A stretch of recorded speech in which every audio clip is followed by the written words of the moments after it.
على كلمته، والآن أدعو فخامة الرئيس جوكو رئيس جمهورية إندونيسيا لإلقاء كلمته فليتفضل. Arab Saudi bersama negara-negara Islam lainnya meminta operasi militer di Gaza segera dihentikan. Hal tersebut diungkap dalam konferensi Islamic Arab yang digelar di Riyadh.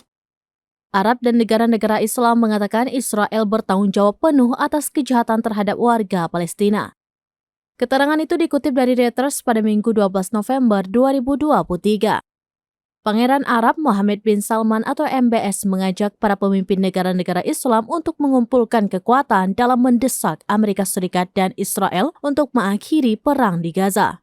Beberapa yang hadir dalam pertemuan itu adalah Presiden Iran, Ebrahim Raisi, Presiden Turki, Tayyip Erdogan, Raja Qatar, Sheikh Tamim bin Hamad Al Thani, dan Presiden Suriah, Bashar al-Assad. Presiden Palestina Mahmud Abbas mengatakan warga Palestina sedang menghadapi perang genosida dan meminta Amerika Serikat untuk mengakhiri agresi Israel. Raisi memuji kelompok Hamas atas perangnya melawan Israel dan mendesak negara-negara Islam untuk menjatuhkan sanksi minyak dan barang lainnya ke Israel.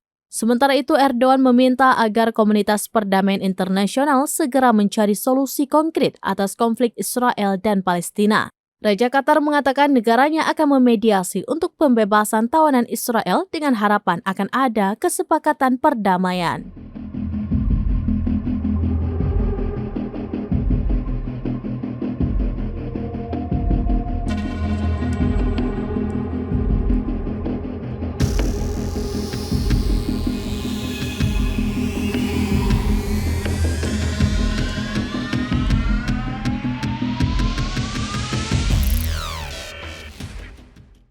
Download Tribun X sekarang, menghadirkan lokal menjadi Indonesia.